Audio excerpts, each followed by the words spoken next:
Welcome to our presentation. Kelompok 4 proudly present. Bismillahirrahmanirrahim. Assalamualaikum warahmatullahi wabarakatuh. Yang terhormat Bapak Insinyur Trimulyono MT, serta teman-teman yang kami banggakan yang sedang hadir pada Zoom kali ini. Kami dari kelas Teknik Pondasi 2, sesi 2, kelompok 4, izin untuk mempresentasikan terkait hasil terjemahan kami, buku Foundation Design Principle and Practice, part ketiga, The Foundation System and Construction Method. Saya Fatimah Hajar Al-Adawiyah dengan NIM 15036200042 sebagai anggota serta moderator yang akan memandu pada presentasi hari ini.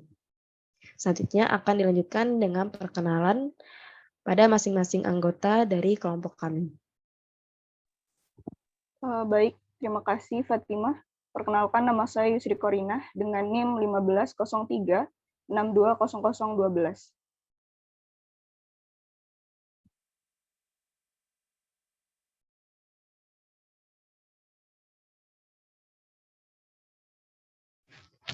Perkenalkan, nama saya Melia Manurung dari NIM 1503620019.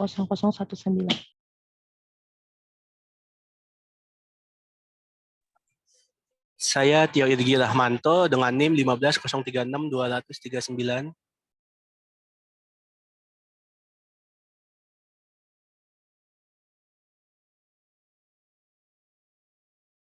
Saya Muhammad Kotip Rayaan dengan NIM 150362050. Saya Muhammad Januar Rozik Budi Prakoso dengan NIM 15036200066.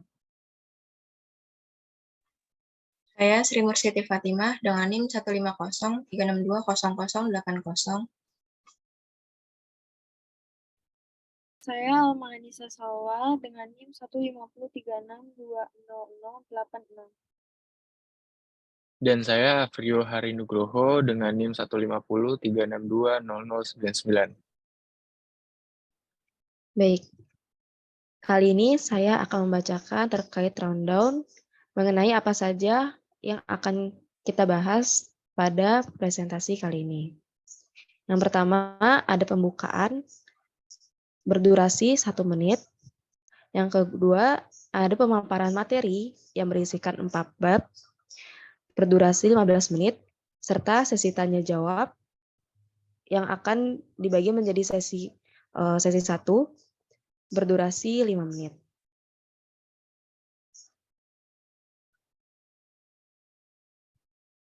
Di sini terdapat daftar isi mengenai 4 bab yang akan kami bahas, yaitu bab 18 mengenai jenis tumpukan lainnya, kapasitas beban aksial.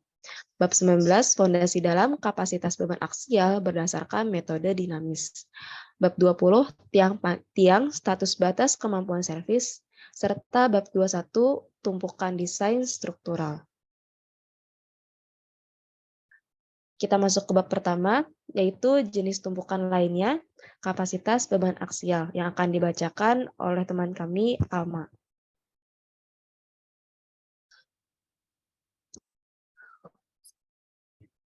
Selanjutnya ada tiang jackling yang panjang selama jackling berasal dari daya dukung ujung.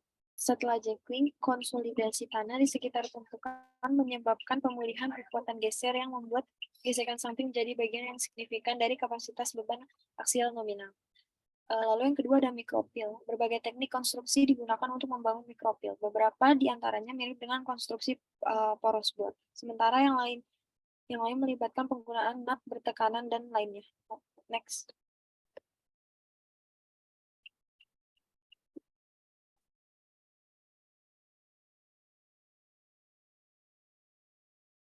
Selanjutnya ada metode berbasis torsi. Torsi yang dibutuhkan untuk memasang tiang helix dapat diukur selama konstruksi dan metode telah dikembangkan untuk mengkorelasikan torsi dengan kapasitas. Metode ini telah digunakan sendiri. Lalu ada pemboran. Metode desain statis didasarkan pada asumsi bahwa tumpukan helix maju ke dalam tanah dengan laju yang sama dengan pitch plat helix per setiap rotasi. Proses ini mengendurkan tanah dan mengurangi kapasitas tumpukan, menggambarkan perlunya kontrol kualitas konstruksi. Maka terdapat penjelasan terkait tiang panjang sebagai berikut. Yang pertama, ada jenis tumpukan khusus. Yang kedua, metode konstruksi yang digunakan untuk membangun tumpukan khusus ini biasanya cukup berbeda dari tiang yang lebih konvensional. Lalu yang ketiga ada jackpile dirancang berdasarkan rasio beban jacking terhadap beban nominal kapasitas. Yang keempat, pembangunan fondasi injeksi tekanan dapat menimbulkan dampak yang signifikan perbaikan di tanah yang berdekatan. Yang kelima, ada micropile memiliki beberapa kesamaan dengan poros yang dibor. Lalu yang terakhir ada konstruksi tiang helix sama sekali berbeda dengan tiang panjang konvensional. Selanjutnya akan dibacakan oleh rekan saya, Oji.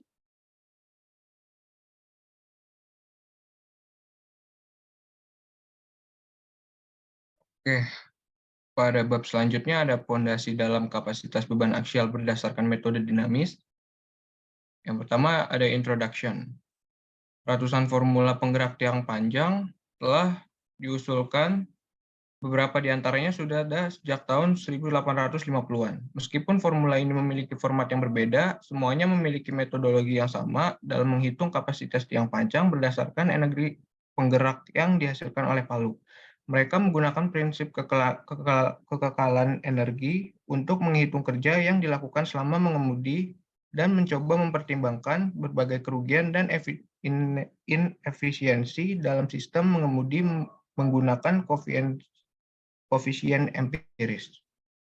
Lanjut.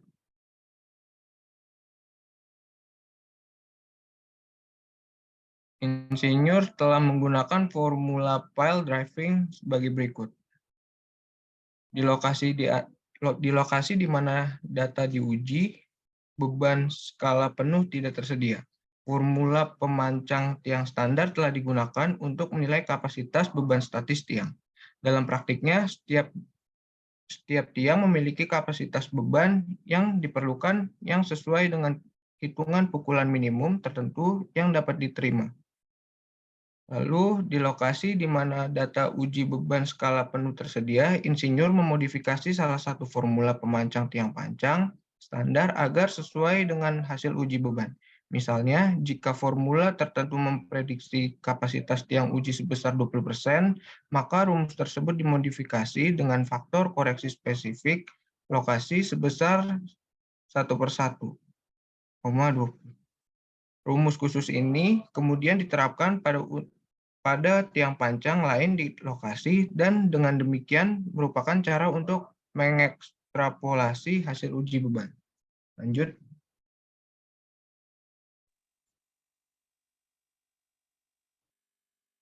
Kemudian ada metode bantal.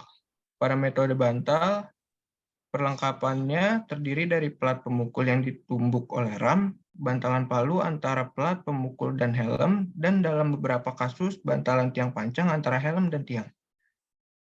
Bantalan palu dirancang untuk menyerap energi sehingga mengurangi tekanan pada ram dan melindungi dari kerusakan saat mengenai plat striker.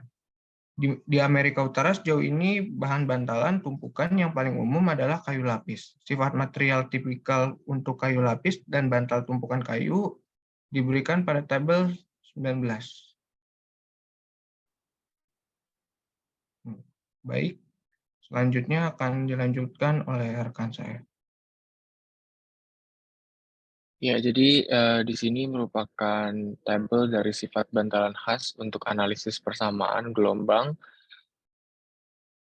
Kita bisa lihat berikut merupakan detail dari tabel sifat bantalan khas.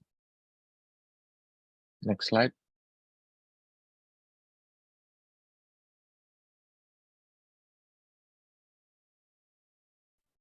Materi selanjutnya akan dibacakan oleh teman kami, Fatih.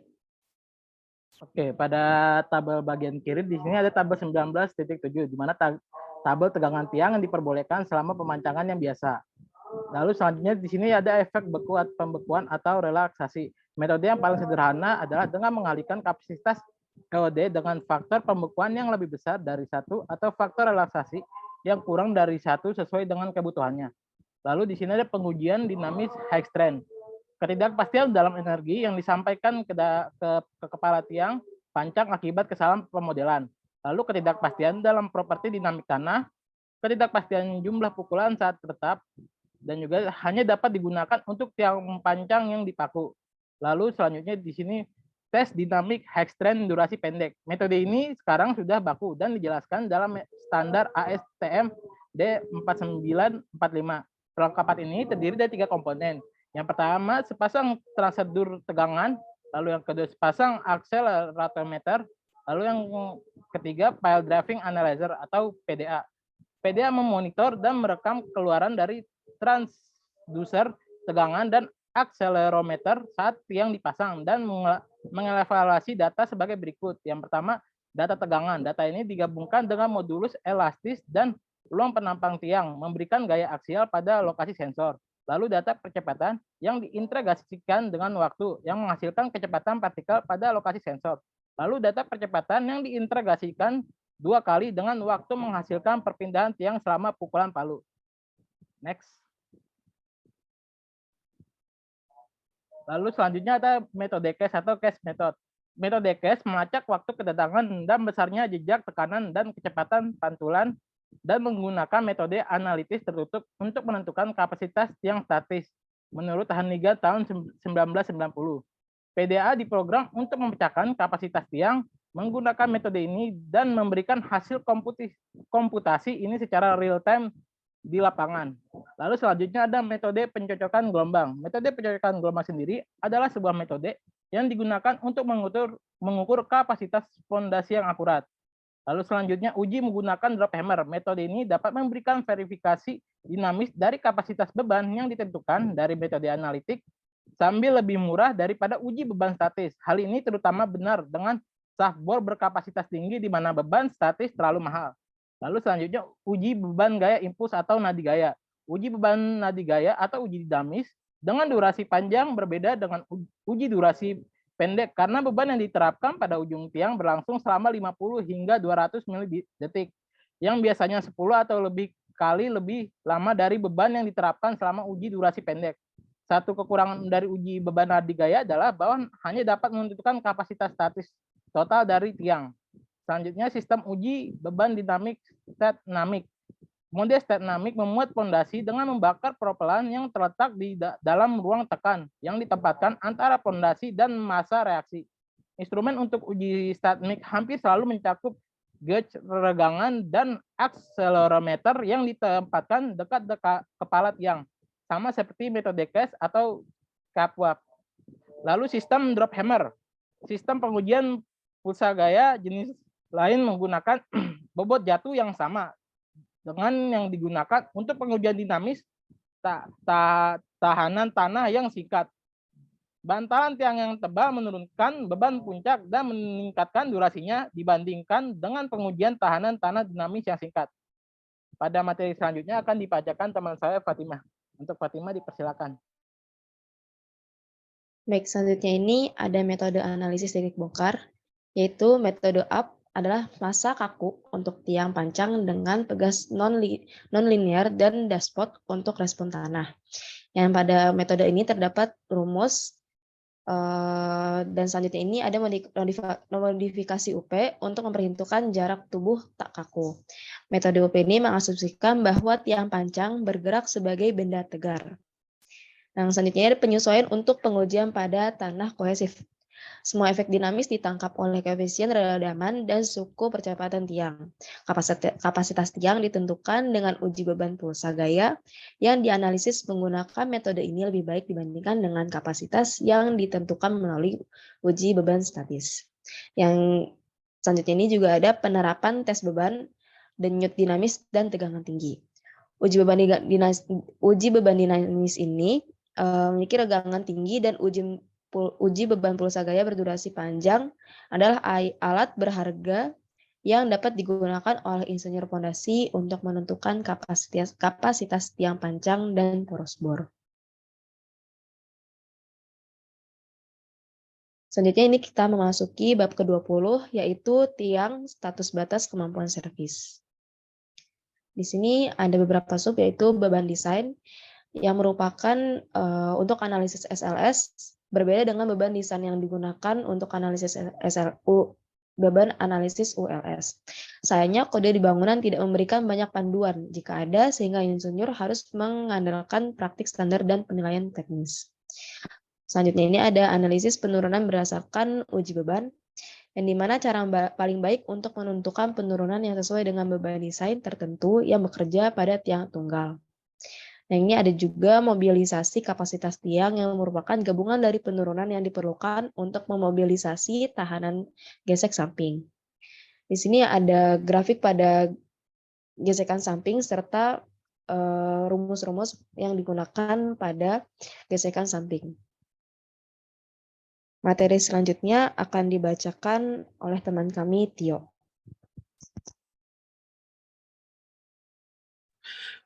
Ya, sintesis fungsi untuk gesekan samping dan bantalan ujung didasarkan pada perpindahan pada masing-masing titik tertentu di dalam tiang pancang. Dengan mengasumsikan bahwa tiang pancang didesain dengan menggunakan faktor keamanan ULS geoteknik sebesar 2-3 atau faktor resistensi yang sebanding. Panjang tiang pancang tidak berlebihan dan kapasitas gesekan samping terdiri dari paling sedikit 1/3 sampai 1/5 dari kapasitas nominal. Lalu ada bantalan ujung. Di sini ada beberapa rumus bantalan ujungnya. Dan selanjutnya kompresi elastis. Sifat elastis tiang ditentukan melalui modulus elastis dan luas penampang seperti rumus di bawah ini. Next.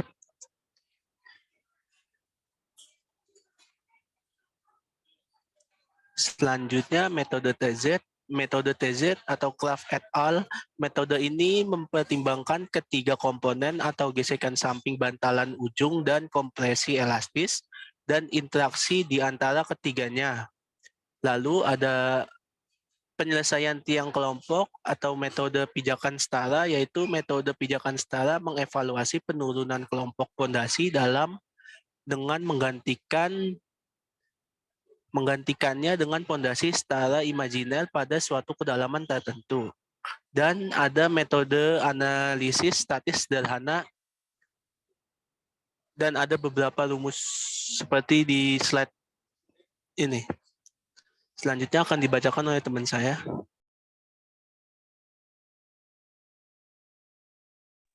Baik, materi kali ini akan dibacakan oleh teman kami, Yusri Korina.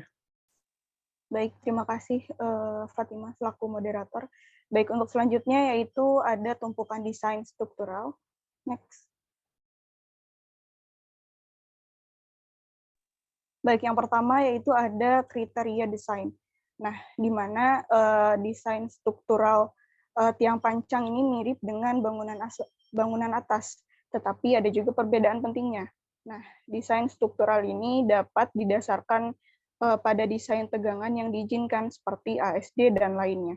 Nah, berikut untuk menentukan kriteria desain harus memenuhi kriteria yang sudah ditampilkan di slide, yaitu P lebih kecil daripada PA. Next.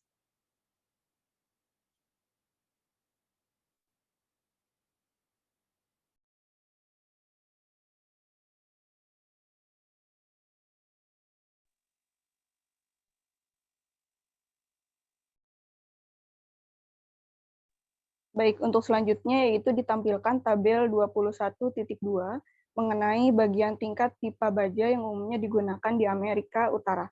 Nah, di sini ada beberapa informasi yang bisa menjadi pacuan ketika kita memasukkan beberapa rumus yang akan kita gunakan.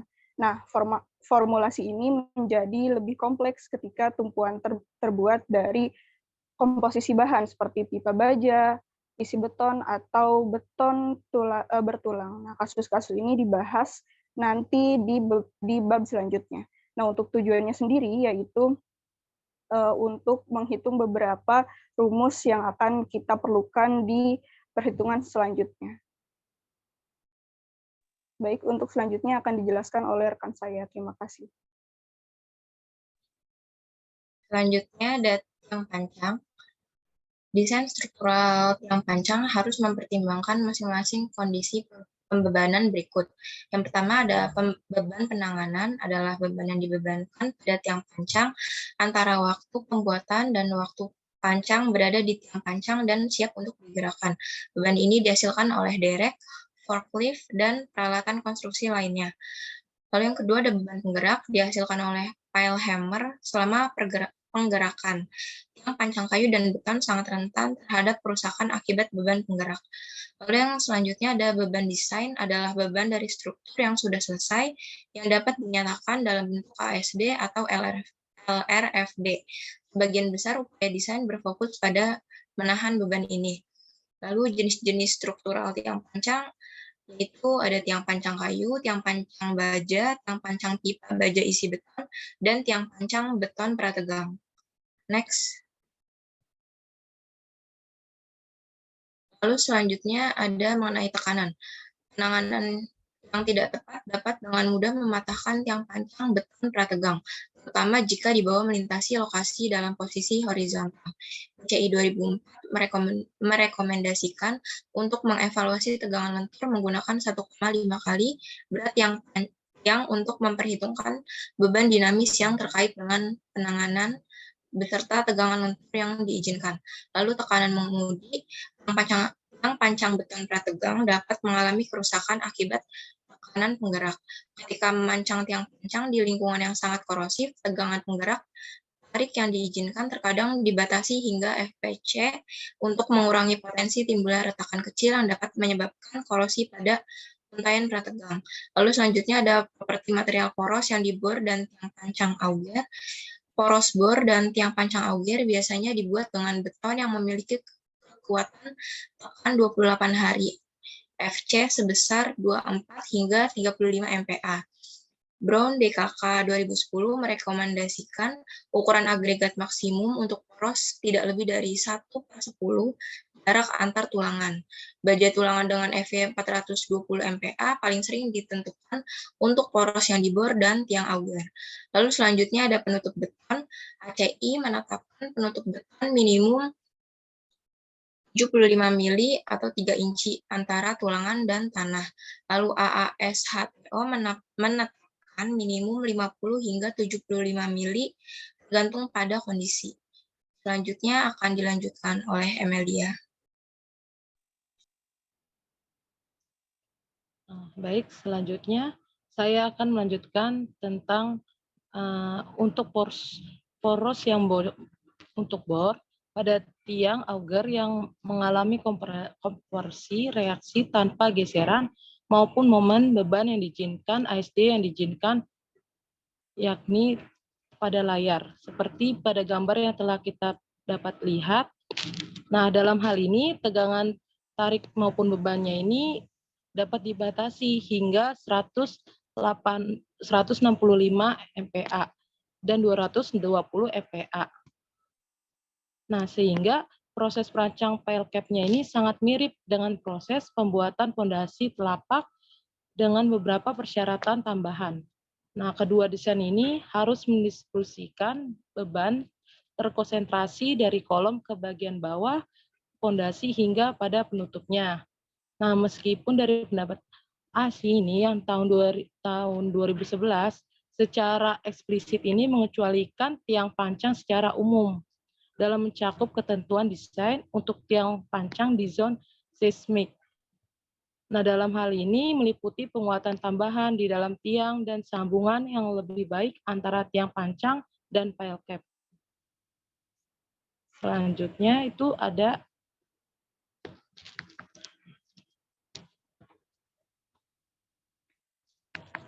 boleh di next.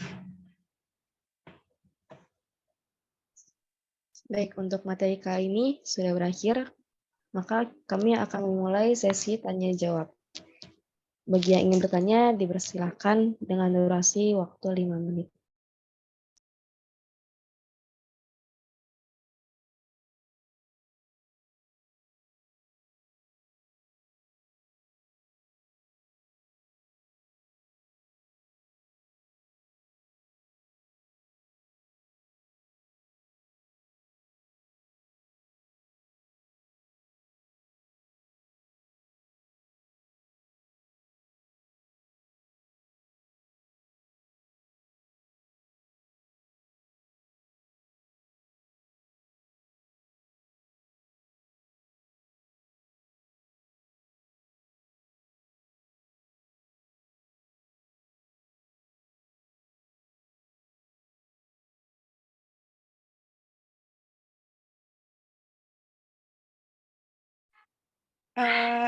Izin bertanya, Baik, silakan. saya Lufia Mutirahim dari kelompok 1 pada seksi 70, izin bertanya. Tadi dijelaskan bahwa proses perancangan file cap sangat mirip dengan proses pembuatan fondasi telapak dengan beberapa persyaratan tambahan kan ya. Pertanyaannya kira-kira apa saja persyaratan tambahannya ya? Itu saja. Terima kasih. Baik, terima kasih Luvia. Untuk jawabannya akan kami keep terlebih dahulu. Bagi teman-teman yang ingin bertanya, dipersilakan.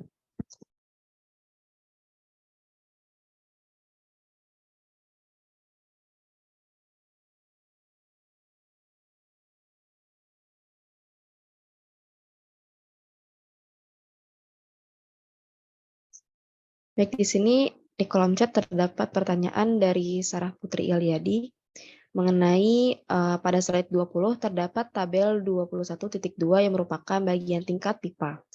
Selain tabel 21.2 yang ditampilkan, apakah ada acuan data lain? Baik, kita bisa langsung ke slide 20.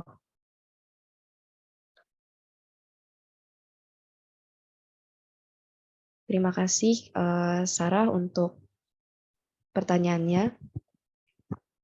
Kira-kira di sini kami masih menampung satu pertanyaan lagi pada sesi pertanyaan pertama.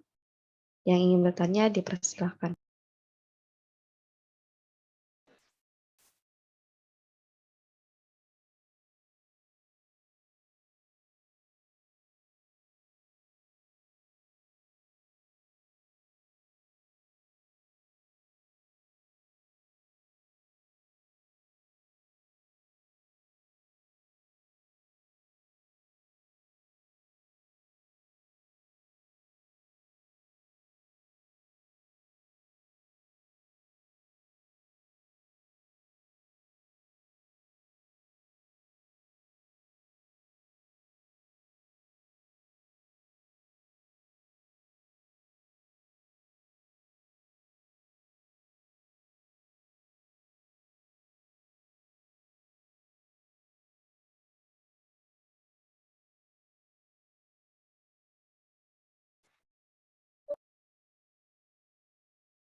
Baik, sepertinya belum ada pertanyaan lagi.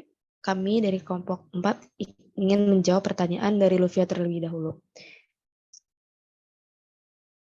Pada Sri, dipersilakan. Oke, baik. Jadi pertanyaan dari Luvia akan saya jawab. Mewakili kelompok 4, saya Afrio Harinugroho. Tadi pertanyaan dari Luvia yaitu dijelaskan bahwa proses perancangan PALCAP sangat mirip dengan proses pembuatan fondasi telapak dengan beberapa persyaratan tambahan. Kira-kira apa saja persyaratan tambahannya? Oke, baik. Jadi persyaratan tambahan yang pertama, desain harus memenuhi geser pelubang di sekitar tiang pancang atau poros. Yang kedua, tambahannya yaitu kedalaman efektif atau D harus minimal 300 mm atau 12 inci.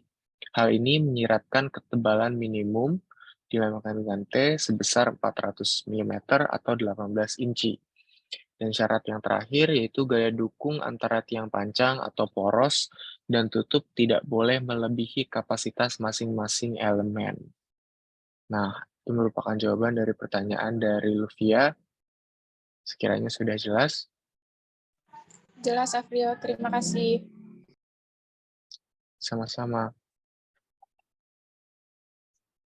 Selanjutnya, pertanyaan Sarah akan dijawab oleh Sri. Baik, terima kasih Fatima atas kesempatannya. Izinkan saya untuk menjawab pertanyaan dari Sarah, yaitu mengenai apakah terdapat pacuan data lain selain dari tabel 21.2. Nah, jawabannya ada data lain yang bisa menjadi pacuan untuk mengisi perhitungan yang disesuaikan, yaitu tabel 21.1 yang menerangkan mengenai informasi penampang tiang pancang baja standar yang digunakan di Amerika Utara. Nah, ini ada beberapa informasi yang dimuat dalam tabel tersebut, seperti diameter dari profil penampang, ada juga informasi mengenai kedalaman, dan sifat lenturnya. Dan itu bisa diakses di buku yang sudah kita terjemahkan. Begitu Sarah, apakah jawabannya jelas dan bisa menjawab pertanyaannya?